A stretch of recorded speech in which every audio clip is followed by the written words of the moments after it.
Mas vamos lá, iniciar aqui o nosso trabalho de hoje. Vamos fechar nossa semana com o estudo do livro Fonte Viva. O texto é o número 71, intitulado Aproveita, que nos fala exatamente sobre a nossa vivência aqui no mundo físico, principalmente, não só no mundo físico, mas também no mundo espiritual. Estarmos no mundo espiritual não é uma garantia de elevação, não é uma garantia de luminosidade moral, né? Porque estarmos lá também o sofrimento pode ser muito pior. E lá também encontramos, a partir do momento em que nós nos relacionamos com outros espíritos, encontramos também as mesmas dificuldades.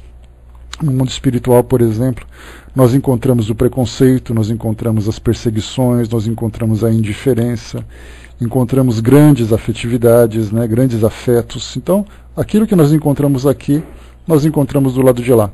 O mundo físico é um reflexo do mundo espiritual, com a diferença da densidade e com as limitações que nós temos aqui. Mas no mundo espiritual também existem limitações, em que os espíritos ficam restritos nas dimensões, ou nos ambientes aos quais eles têm afinidade. Por isso, então, falarmos sobre essas nossas relações é um aprendizado que chega para todos nós. Emmanuel selecionou para nós aqui uma passagem de um livro de João, do livro do 1º João, capítulo 4, versículo 20. João, apóstolo, que escreveu ali a vida de Jesus, sobre a vida de Jesus, escreveu também, assim como Paulo de Tarso, para muitas comunidades que estavam se desenvolvendo na época em que o cristianismo começava a se difundir.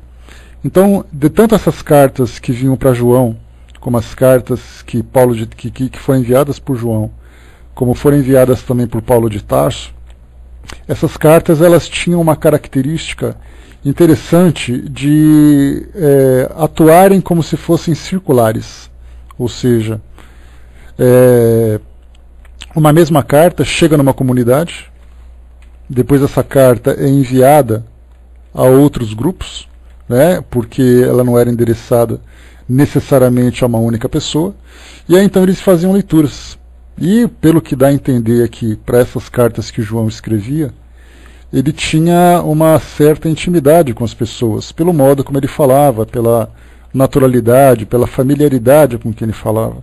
Então eu vou pegar essa carta toda, essa carta do capítulo 4, que eu acho que é bacana, não apenas estudarmos versículos, como normalmente fazemos dentro da doutrina, mas estudarmos todo o contexto dessa carta, para imaginarmos assim numa época em que as pessoas se reuniam secretamente, as pessoas tinham muitas dúvidas, já que elas professavam uma fé diferente dessa nova que chegou, eram crenças relacionadas ao politeísmo, ao judaísmo, e de repente chega Jesus trazendo uma nova proposta para todos.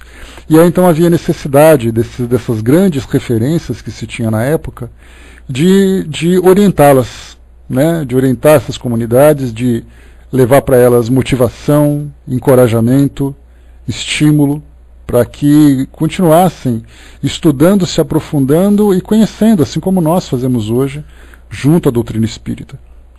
Então aqui, nessa carta, endereçada a muitas igrejas, provavelmente, segundo alguns estudiosos, naquela região da Ásia Menor, ali próxima do Oriente Médio, Então a carta diz o seguinte: Amados, não creiais a todo o espírito, mas provai se os espíritos são de Deus, porque já muitos falsos profetas se têm levantado no mundo. Nisso conhecereis o Espírito de Deus. Todo o espírito que confessa que Jesus Cristo veio em carne é de Deus, e todo o espírito que não confessa que Jesus Cristo veio em carne não é de Deus. Mas este é o espírito do anticristo, do qual já ouvistes que há de vir, e eis que já agora está no mundo. Aqui trazendo aqui a figura de linguagem, falando exatamente do mundo espiritual, que de um modo geral procurava sempre interferir negativamente na evolução do mundo, indo contra os princípios que Jesus tinha trazido.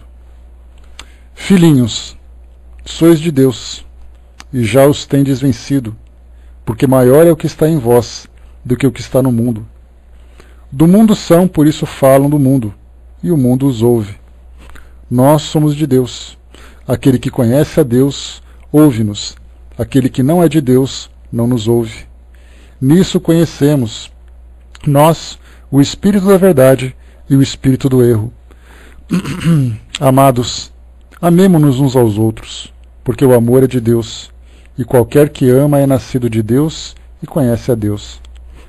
Aquele que não ama não conhece a Deus, porque Deus é amor. Nisso se manifestou o amor de Deus para conosco, que Deus enviou o seu Filho unigênito ao mundo, para que por ele vivamos. Nisso está o amor, não em que nós tenhamos amado a Deus, mas em que ele nos amou a nós, e enviou o seu Filho para propiciação pelos nossos pecados.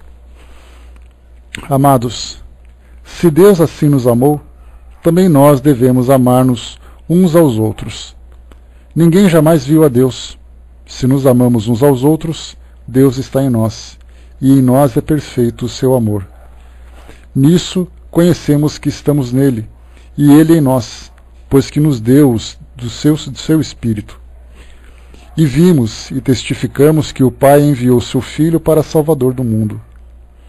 Qualquer que confessar que Jesus é o Filho de Deus, Deus está nele e ele em Deus. E nós conhecemos e cremos no amor que Deus nos tem. Deus é amor, e quem está no amor de Deus, quem está em Deus, e quem está em amor está em Deus, e Deus nele. Nisso é perfeito o amor para conosco, para que no dia do juízo tenhamos confiança, porque qual ele é, somos nós também neste mundo. No amor não há temor. Antes, o perfeito amor lança fora o temor, porque o temor tem consigo a pena, e o que teme não é perfeito em amor. Nós o amamos a ele, porque ele nos amou primeiro. Se alguém diz, eu amo a Deus, e odeia seu irmão, é mentiroso, pois quem não ama seu irmão, o qual viu, como pode amar a Deus, a quem não viu? E dele temos este mandamento, que quem ama a Deus, ame também seu irmão, a seu irmão. Então vemos aqui uma carta enviada a aqueles que eram os seguidores, né, os iniciantes, os cristãos primitivos daquela época, que primeiro falando exatamente sobre essa relação tão íntima, essa relação tão próxima que deve haver entre todos nós, mas uma relação sustentada, baseada no amor, baseada no respeito, baseada no auxílio mútuo, na fraternidade e solidariedade. Então é baseado nessa ideia que nós vamos estudar o nosso texto de hoje. Leia no final, Zé. Então, Emmanuel separou para nós exatamente esse penúltimo versículo, o versículo 20. Se alguém diz eu amo a Deus e aborrece a seu irmão, é mentiroso, pois quem não ama seu irmão, o qual viu, como pode amar a Deus a quem não viu? Inicialmente, o que nós vemos hoje é cada um de nós buscando essa elevação espiritual em direção a Deus de um modo individual. Isso porque nós sempre aprendemos, faz parte da nossa vida hoje, do nosso dia a dia, que se você quiser conquistar alguma coisa para você, você depende dos seus próprios esforços. E naturalmente que sempre assistido por alguém com a orientação, aproveitando as oportunidades, mas o esforço é pessoal. Então nós aprendemos isso em todas as áreas. Se quiser terminar uma jornada acadêmica, é necessário que o aluno dedique-se individualmente para essa tarefa. Se ele deseja se elevar profissionalmente, é necessário que ele demonstre também esforço, competência, dedicação. E quando se fala em elevação espiritual, nós levamos para o nosso entendimento essa mesma atitude. Ou seja, se eu quiser me aproximar de Deus, então depende da minha relação direta com Deus, de todo o esforço que eu faço para poder me elevar em direção a Ele. Mas a pergunta é, esse esforço deve ser trabalhado como? Como nós aprendemos sempre que somos nós, porque nós não vemos da seguinte forma, Imaginemos que todos nós nos encontramos aqui no mundo, todos em pé, e sobre nós se estende uma linha vertical em direção ao alto. Cada um de nós tem essa linha que se eleva, e aí mostra que todos nós estamos aqui embaixo buscando essa elevação através dessa linha. Então nós percebemos que essas linhas não se misturam. Cada um tem a sua própria linha, cada um tem a sua própria trajetória, e todo mundo então vai se elevar em direção a Deus. Assim nós entendemos hoje. Assim nós aprendemos. Quando nós chegamos, por exemplo, dentro de um centro espírita, dentro de uma igreja, vemos cada um sentado na sua cadeira, cada um sentado ali num banco, buscando a sua instrução, buscando através daquela, seja através das práticas religiosas, seja através de um estudo, buscar o seu autoaprimoramento para se elevar individualmente. Então nós vemos as instituições cheias, mas todos individualmente buscando a sua própria salvação. É assim que nós aprendemos, é assim que nós vemos no mundo hoje. A partir de agora, quando nós estudamos um ensinamento tão profundo como esse, de João, que nada mais é do que uma extensão daquilo que Jesus já havia trazido, quando ele falava amar a teu próximo como a ti mesmo, mas principalmente amar a Deus sobre todas as coisas, e João traz para nós que se eu amo a Deus, né, e ignoro ou aborreço o meu irmão, eu sou mentiroso, porque quem não ama o próprio irmão não pode amar a Deus. É isso porque o irmão está ao lado. Então nós saímos dessas linhas verticais que saem das nossas cabeças em direção ao alto e começamos a perceber linhas horizontais, onde eu tenho necessariamente que me conectar com aquele que está do meu lado, com o outro que está do lado, com o outro que está do lado, para que todos se elevem naturalmente através dessa conexão horizontal, dessa conexão de fraternidade entre todos nós. E aí nós percebemos que se eu me encontro no centro espírita e não tenho a preocupação com aquele que está do meu lado, significa que eu estou ali egoisticamente tentando me salvar através dos recursos, né, ou da forma que normalmente eu faço no meu dia a dia aqui na minha vida cotidiana. Então, na verdade, a gente começa a olhar de um modo diferente, porque a elevação espiritual ela jamais vai ser individual. A elevação espiritual ela depende necessariamente do desenvolvimento de sentimentos que só podem ser desenvolvidos através da relação com outras pessoas. O sentimento de compaixão, o sentimento de solidariedade, o sentimento de fraternidade, de amor. Aí sim a gente consegue se transformar. Então é fundamental para nós que temos essa compreensão do mundo espiritual, que vai muito além daqui do mundo físico, percebemos que aquilo que nós fazemos aqui no mundo físico não é aquilo que será feito no mundo espiritual. Aqui no mundo físico nós aprendemos a viver, mas antes de aprendermos a viver, nós aprendemos a sobreviver. E a sobrevivência depende de atitudes individualistas e agressivas. Porque a hostilidade do mundo e a hostilidade na relação que nós sempre tivemos, hoje, felizmente, numa intensidade muito menor, mas no passado nós aprendemos sempre assim, eu tenho que me salvar e cada um com seus problemas. Quando a gente diz, né, cada um para si e Deus por todos, é uma frase absolutamente errônea. Porque Deus jamais será por todos se todos nós formos cada um para si.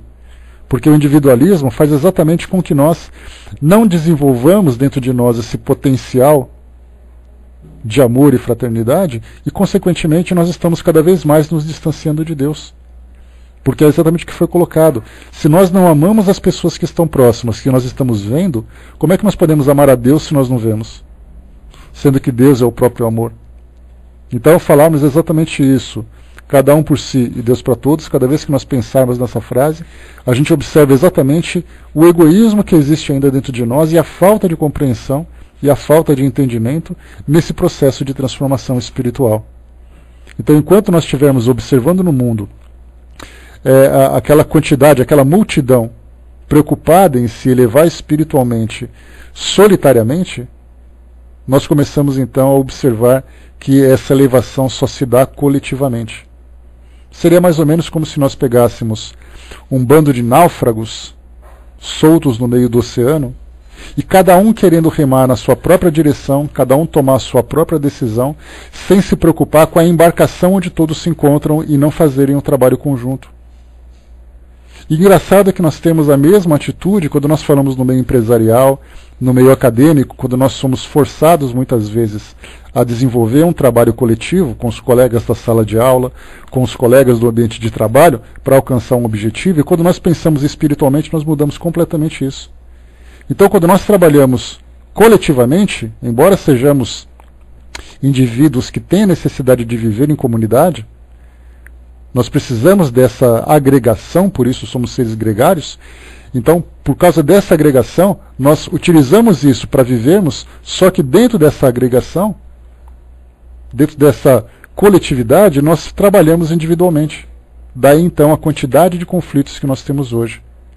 Nós observamos que muitas vezes dentro de uma própria família, cada um quer tomar sua própria decisão. Cada um quer viver do seu jeito. Mas aí então nós experimentamos circunstâncias que nos levam então a viver coletivamente. Trabalhamos coletivamente, estudamos coletivamente, vivemos coletivamente, mas buscamos a elevação espiritual individualmente. Então vemos isso no mundo.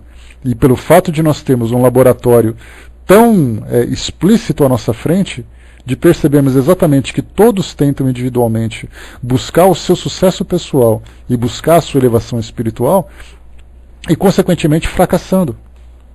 Fazem isso, então nós temos a oportunidade de observar isso todos os dias para que reflitamos sempre, cada vez que nós tomarmos uma decisão individual. Não, eu vou me preparar espiritualmente, então eu vou lá no centro espírita, ouço uma palestra, leio um livro e vou embora. O que exatamente esse indivíduo, o que exatamente eu fiz de positivo, de produtivo que me eleve espiritualmente, a não ser simplesmente me instruir? Tive um desenvolvimento intelectual?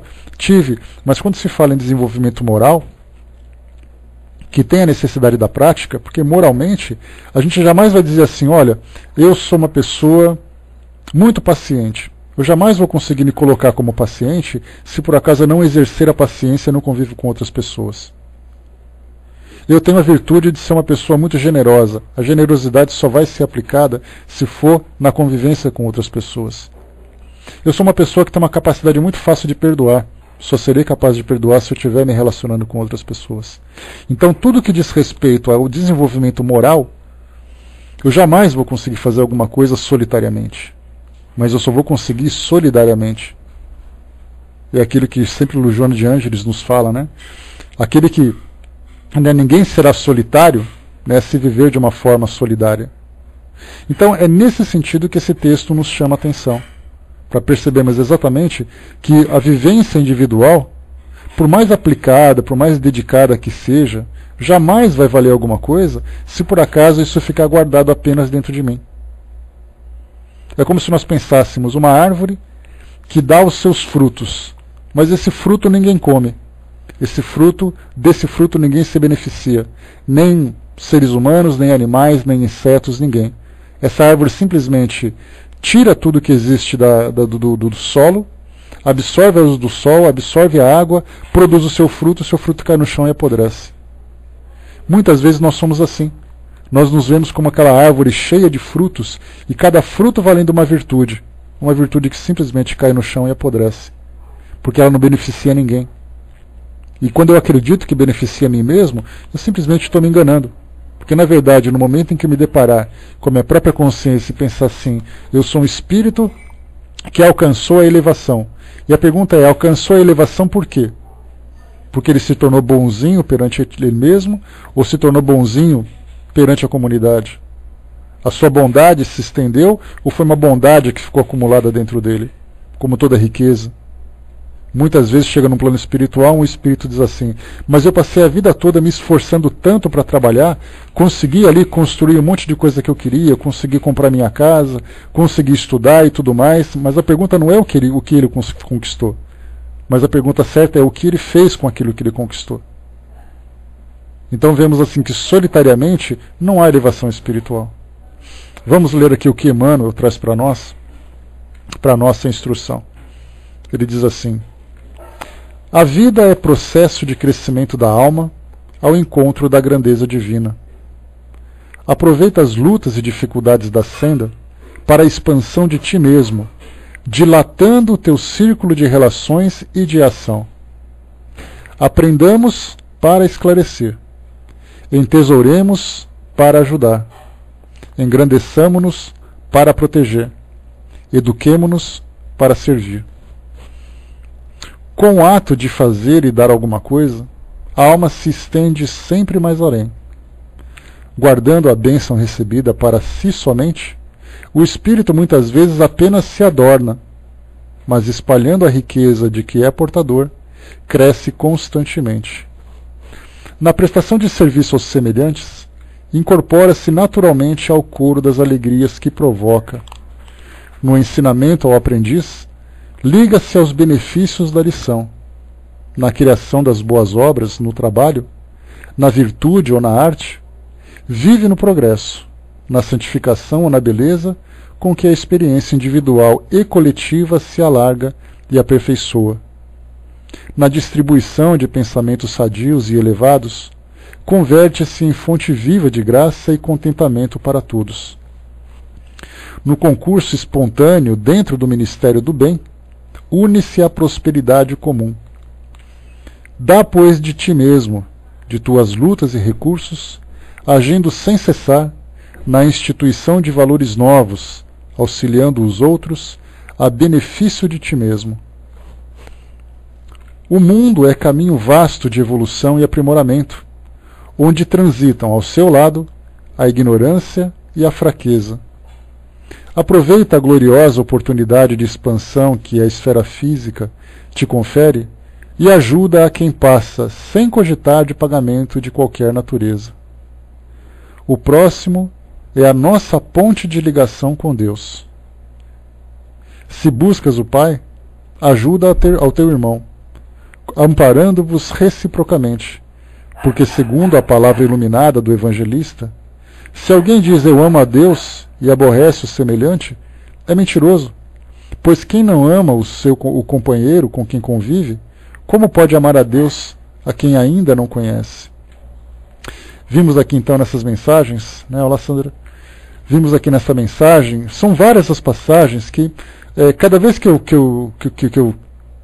fui lendo essa mensagem, cada passagem poderia ser separada para ser título de uma palestra, de tanta coisa que tem para se falar, tanta coisa que nos leva à reflexão.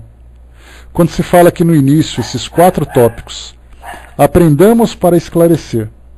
Normalmente nós somos estimulados a buscar o desenvolvimento intelectual para o nosso próprio aprimoramento, ou seja, estuda para você ter sucesso. Mas aí nós começamos a compreender a nossa presença aqui no mundo, o motivo da nossa existência aqui no mundo, o propósito de nós estarmos aqui e qual vai ser a nossa destinação. E percebemos que estarmos aqui hoje não é simplesmente para um desenvolvimento pessoal. O desenvolvimento pessoal se dará através daquilo que nós difundirmos à nossa volta, proporcionando também elevação espiritual para aqueles que estão próximos. Exatamente porque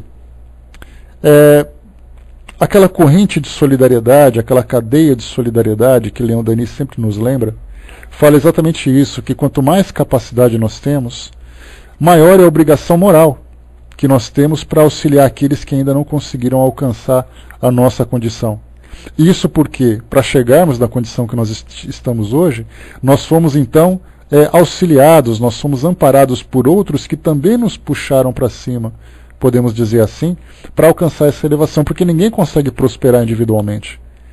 O indivíduo que alcança um sucesso profissional, ele dependeu dos professores que o instruíram, dependeram da família que deram amparo para que ele pudesse se desenvolver, dependeu das oportunidades profissionais, dos colegas de trabalho que foram apontando a direção para onde ele seguiu.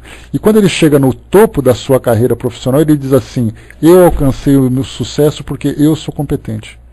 E ele simplesmente despreza tudo aquilo que recebeu durante todo o seu caminho, durante toda a sua vida. Então, quando nós falamos no nosso esclarecimento, no nosso desenvolvimento intelectual, isso não é para nós um acúmulo de informação pessoal. Nós não somos uma biblioteca. Aliás, uma biblioteca trancada, ela é assim um dos ambientes mais inúteis que existe né, que existem na face da Terra. Porque uma biblioteca que tem tanto conhecimento, ela só tem utilidade se as portas forem abertas. Assim somos nós. Todo conhecimento, toda a experiência que nós adquirimos, e nós falamos conhecimento em áreas técnicas onde nós nos aprofundamos, ou mesmo conhecimento de experiência de vida.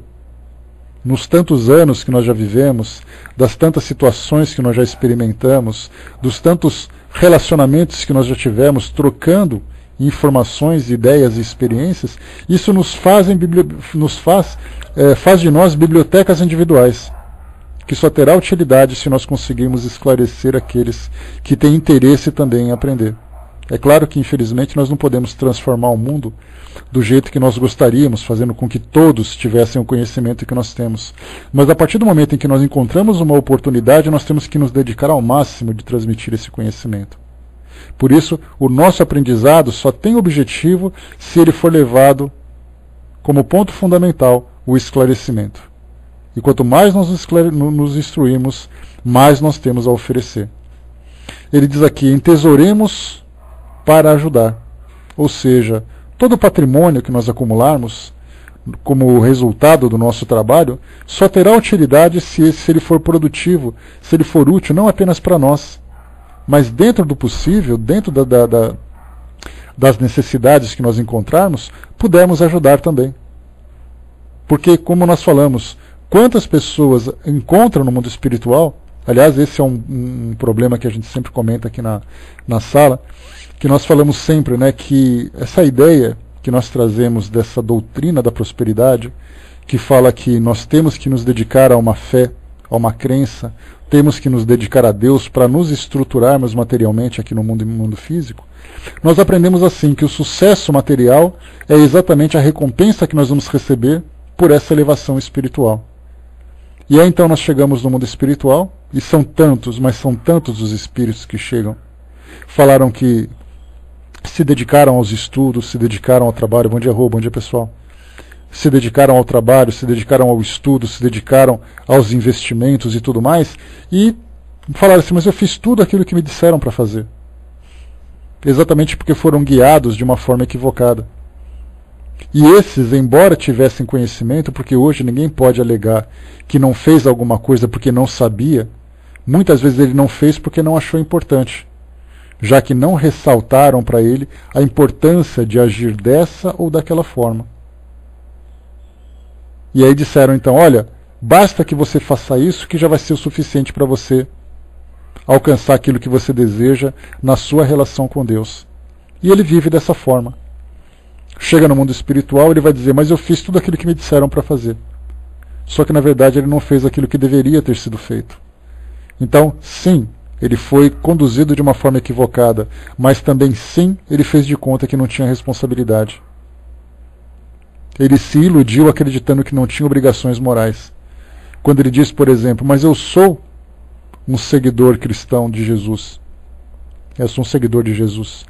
E aí ele fala assim, mas tá, você foi um seguidor, mas tendo como exemplo aquilo que Jesus fez, o que você fez exatamente de semelhante? Ah, mas eu não tinha tempo. Mas eu não podia fazer outra coisa. E aí começam então as justificativas, né? E aí assim, falando um pouquinho mais descontraído, né, nós nos tornamos assim verdadeiros caras de pau, né, quando chega no mundo espiritual, com as desculpas mais esfarrapadas para tentar justificar as nossas inações, a nossa acomodação, não acreditando que nós tínhamos obrigações morais, já que nós poderíamos ter feito e não fizemos. Depois aqui embaixo ele diz, engrandeçamo-nos para proteger. Esse engrandecimento em todas as áreas, em termos de conhecimento, em termos de competência, em termos de posição, de exercício de poder que nós podemos aplicar, onde quer que nós estejamos, é um poder de influência dentro do nosso trabalho, se for por acaso, como nós vemos, por exemplo, lá no Homem de Bem, no Evangelho segundo o Espiritismo, que nós vamos estudar, quando se fala que, no caso, por exemplo, de posição de chefia, aquele que se encontra numa posição de chefia, certamente se engrandeceu, não apenas pessoalmente, mas dentro da corporação, né, da qual faz parte.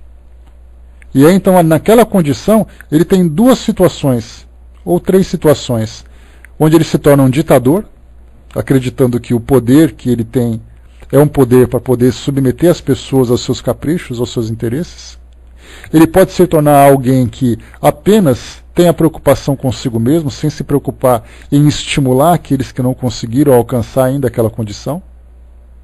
Ou ele tem a terceira opção, que é exatamente perceber, agora que eu me encontro numa posição diferente, mais elevada, eu posso olhar para aqueles que se encontram numa condição de subordinado, de subordinação, e estimulá-los também a crescer, oferecendo oportunidades, dando orientação, porque eu consegui alcançar tudo isso. E nós vemos então no ambiente de trabalho, nós vemos, por exemplo, dentro do centro espírita, quantos ocupam posição dentro do centro espírita, acreditando, por exemplo, que ele já conseguiu o status que ele gostaria. Para aqueles que exercem um sacerdócio em alguma escola religiosa, pensa da mesma forma. Eu sou importante porque as pessoas me ouvem, mas na verdade as pessoas ouvem e ele se sente bem por ser ouvido, muito mais pelo orgulho do que com a preocupação de realmente falar aquilo que deve ser falado e auxiliar as pessoas que precisam. Então esse engrandecimento pessoal que nós temos, seja qual for a forma do engrandecimento, porque cada um põe ali o seu valor onde deseja. Um quer ser alguém importante para os amigos, outro quer ser importante para a família, outro quer ser importante para a empresa. Todos nós desejamos isso, é uma ambição pessoal que todos nós temos, que isso não tem nada de negativo. A ambição nos estimula ao crescimento, mas a partir do momento em que nós alcançamos aquilo que nós desejamos, aí então já vem um compromisso moral. A ambição nos impulsiona, o egoísmo nos estaciona. Então, na verdade, nós somos impulsionados pela ambição e voltamos então os nossos olhos pela fraternidade. E depois aqui embaixo, eduquemo-nos para servir. Essa educação de sempre compreendermos o mundo como sendo uma grande família necessitada de amparo mútuo, onde todos precisam se ajudar, nós temos que crescer com essa mentalidade. Porque normalmente o que o mundo passa para nós hoje é exatamente cada um por si, Deus para todos, utilizando de novo essa mesma frase. Então hoje nós começamos a pensar diferente. A educação moral, a educação espiritual, a educação religiosa, sempre deve ser voltada por esses ensinamentos, os ensinamentos cristãos, não necessariamente olhando para aquilo que nos espera no mundo espiritual. Porque todos nós temos ideias muito particulares com relação ao mundo espiritual. Eu acredito que eu vou encontrar tal coisa em tal lugar, vocês acreditam outras coisas, outras religiões pensam outras coisas. Então, na verdade, quando nós estudamos os ensinamentos de Jesus, não procuremos o céu que foi prometido, mas voltemos os nossos olhos para os ensinamentos que nos tocam agora, que é exatamente aqui, vivermos de uma forma digna, vivermos de uma forma produtiva, proveitosa. Do contrário, tudo será completamente desperdiçado. Essa visão que nós temos de que a religião serve para nos impulsionar para o alto, baseado no esforço individual de cada um, é um grande equívoco que quase todas as escolas fazem isso. Quando nós começamos a nos educar diferente, de vermos exatamente que nós estamos aqui para crescer espiritualmente através do serviço, através das atitudes, através do trabalho, aí então nós passamos a nossa vida toda encontrando oportunidades. Deixa eu ver aqui, o Leonardo colocou nesse tema, a teoria da prosperidade espalhou rapidamente no Brasil. Os eclesiásticos de várias denominações ensinam e aplicam várias vezes o mesmo tema nos cultos, para forçar os fiéis a contribuir, para poderem serem prósperos. Isso parece mais barganhar com Deus. Eu te dou essa oferta, meu Senhor, e você me dará. Corrijo daqui 3 dará, e corrijo daqui 3 meses depois. Lamentavelmente, Leonardo, a gente vê que felizmente, antes de pensar no lamentavelmente, felizmente, nós vemos que nós temos ali uma quantidade significativa daqueles que ocupam a condição de sacerdotes, a posição no sacerdócio, para realmente fazer com que as pessoas cresçam. Fazem isso com amor. Elas veem o sofrimento das pessoas, se dedicam para isso. Mas quando nós falamos na direção das instituições que acabam se apresentando, corrigido daqui a alguns dias, então, daqui a 3 meses, Então, quando se fala das instituições que buscam a prosperidade, porque hoje nós vemos uma grande ambição de algumas lideranças religiosas, e eu falo algumas porque felizmente nem todas são assim, para fazer com que a sua instituição se torne mais importante que a outra. Nós vemos descaradamente isso na mídia, vemos isso no dia a dia, as instituições religiosas disputando fiéis para ver quem é mais importante, para ver qual é a mais abrangente, qual que tem mais filiais, qual que tem mais canais de televisão. Enquanto isso, as pessoas estão ali tentando crescer espiritualmente e não conseguem. Elas podem crescer materialmente, mas não crescem espiritualmente. E acabam dizendo, lamentavelmente, né, que recebem isso como uma graça de Deus. Exato. E quando falam isso, falam assim com interpretações bastante equivocadas. Infelizmente, tudo aquilo, por isso que nós falamos que a doutrina espírita, quando ela chega no nosso mundo para poder reacender, reavivar esses ensinamentos que Jesus trouxe, ela veio exatamente para influenciar todas. Por isso que os grandes espíritas são aqueles que se destacam pela sua doação plena. Não são aqueles que ocupam posições importantes. Vemos sempre alguém envolvido em trabalhos de caridade, em trabalhos que trazem exemplos de simplicidade, de humildade. E aqueles que se comportam diferente são aqueles que se destacam negativamente. Então essas são as grandes referências que nós precisamos ter. O Armando colocou, né, vejam o que disse Caio Fábio no programa do Danilo sobre esse assunto, né? Está no YouTube, né? Então dá uma chegadinha lá que está aí a referência que o Armando colocou para nós. Então, quando nós estudamos sobre Jesus, nós estudamos sobre o exemplo. Então, isso nós temos que pensar também, evitarmos, por exemplo, ter essa ilusão de que nós estamos seguindo os ensinamentos de Jesus para alcançar o paraíso. O paraíso ele vem como consequência. Todos nós desejamos, sem dúvida. Mas para poder alcançar tudo isso, nós temos que trabalhar individualmente. E até porque também, se nós existe aquela caridade velada, que diz assim, que se você fizer caridade, você vai conseguir chegar no paraíso que você deseja. Aí eu vou dizer assim, bom, então nesse caso é melhor eu começar a fazer. Nós estamos utilizando a caridade como um passaporte para o além mais elevado. E isso é um grande equívoco também. Então, na verdade, a gente tem que se sensibilizar. A melhor forma que nós temos de trabalhar esse valor, essa virtude dentro de nós, é exatamente a sensibilização. Nós temos que aprender a olhar para as pessoas, vendo realmente como pessoas que são próximas a nós. Algumas vezes vivendo de uma forma equivocada, pessoas que cometem ali os seus... que levam seus tropeços, né, e se machucam por isso, e machucam outras pessoas próximas por aquilo que fazem da violência, da corrupção, do egoísmo. Todo mundo tem ali as suas dificuldades. Mas nós temos que desenvolver essa sensibilidade, de começarmos a ter compaixão. De vermos, por exemplo, que um jovem que é preso por causa de um crime que cometeu, vermos nele um irmão, uma pessoa que um dia nós poderemos estender a mão, porque nós nunca sabemos com quem nós vamos cruzar no nosso caminho. Se não for com ele, de repente é alguém que vai fazer com que aquele ensinamento chegue até nós. Aqui no início do nosso estudo, na abertura, para vocês que não chegaram, naquelas nossas mensagens de reflexão, falava sobre lesões afetivas. Ou seja, cada vez que nós provocamos uma lesão afetiva em alguém, ao término de um relacionamento ou durante o relacionamento, nós nos comprometemos com essa pessoa. E a lição virá para nós através de frustrações e lesões que serão provocadas em nós também.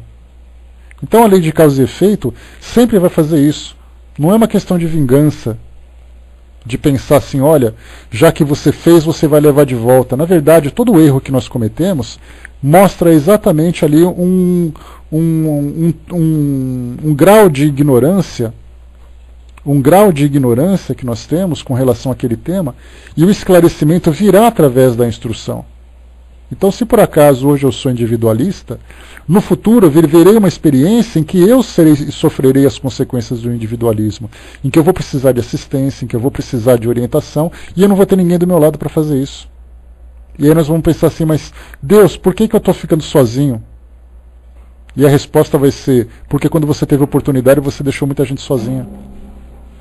E é assim que a gente vai aprendendo. A Rô colocou alguns anos atrás, nossa casa espírita, saiu algumas pessoas. Eu ficava sempre na esquina para dizer que a nossa casa estava sendo invadida por obsessores e convidava as mesmas para conhecer a nova casa deles, né? Uma ficava lá. Pois é, a gente vê, Rô, essa disputa que existe, essa disputa institucional que existe entre as igrejas, os centros, as escolas de um modo geral. E isso a gente vê o equívoco dos seres humanos de fazer prosélitos, como Kardec sempre lembra, porque o proselitismo nada mais é do que você tentar convencer alguém a mudar de religião, né, através dos seus argumentos. Então, na verdade, o Espiritismo não tem essa proposta, como a gente sempre lembra, né? Não imagino, mas deve ser uma coisa assim chocante de ver isso acontecer, e pode ter certeza, Rô, que muita gente que viu isso, acabou se desiludindo com a doutrina espírita. Né? Quer dizer, você não fica decepcionado com as pessoas. Você não fica assim, poxa, aquela pessoa está errada, aquele centro está errado. Você fala assim, a doutrina espírita não presta. Assim como nós vemos hoje, a religião evangélica, por exemplo, a religião católica, ela tem assim um acervo de virtudes para poder transmitir para as pessoas, já que estudam na mesma escola, já que têm a mesma base, de transmitir esses ensinamentos, de ajudar todo mundo. Mas nós vemos esses equívocos de pessoas, instituições, que a gente fica assim, eu não quero fazer parte disso. Mas disso o que exatamente?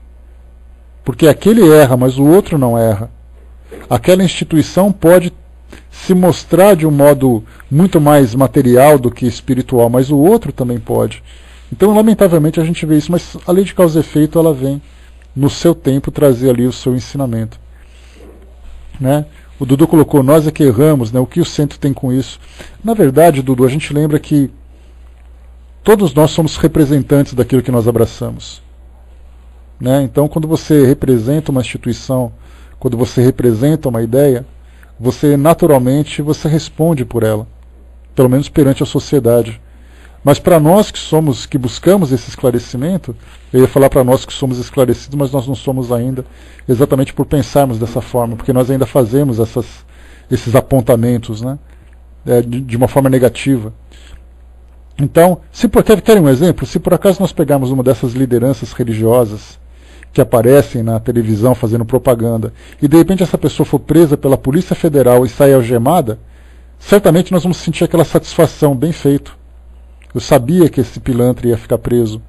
Então nós começamos a espezinhar em cima daquilo que caiu, sem nos preocuparmos, por exemplo, dos seguidores, que são pessoas sinceras.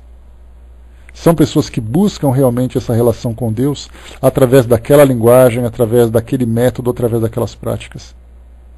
Então hoje nós temos sempre que fazer, como foi colocado no final do nosso texto, né, ou daquela passagem, temos que nos educar para servirmos corretamente. E essa educação começa com a educação dos nossos sentimentos, a educação dos nossos valores, para depois a educação da nossa mente. Não é a intelectualidade que vai nos aproximar das pessoas, mas é a sensibilidade. E temos que trabalhar isso.